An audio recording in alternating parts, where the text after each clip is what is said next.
And he said, This will I do. I will pull down my barns and build greater, and there will I bestow all my fruits and my goods.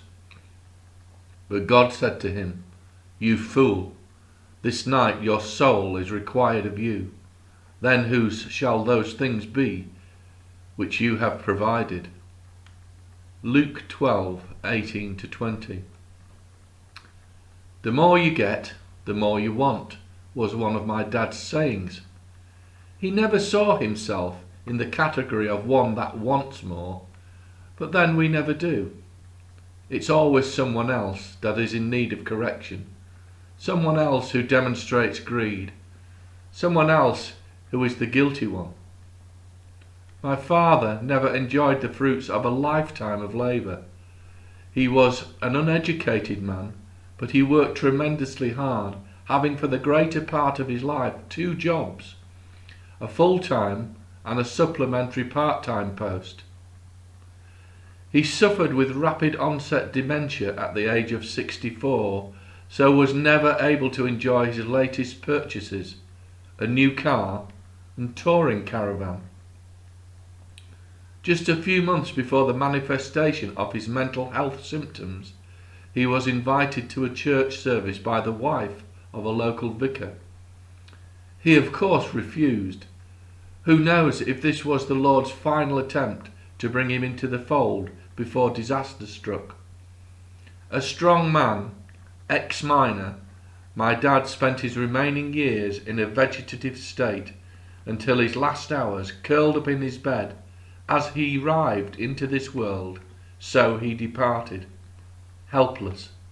In the final analysis, there is nothing more important than life itself. Not that we should live forever in our degenerate state, but what we do with the time allotted to us. So many people talk about this subject. This is my 2 pennyworth for what it is worth. Generally, we are told to make every second count, so that we may achieve something in our lives. Make a name for ourselves, they say. The problem is that when we die, our achievements die with us. The famous are remembered, but they themselves profit nothing.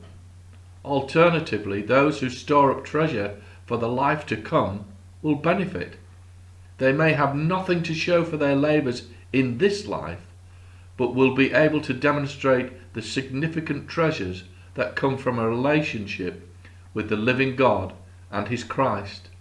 They will keep these treasures into eternity and will also be rewarded with the tangible things that many sought after in this life, things that greed and selfishness could not hold on to.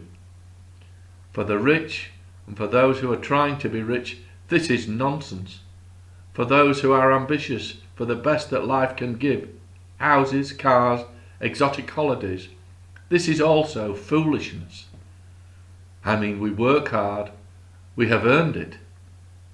This cannot be contested. Just look in the mirror. See any wrinkles? One day God will say, "This day."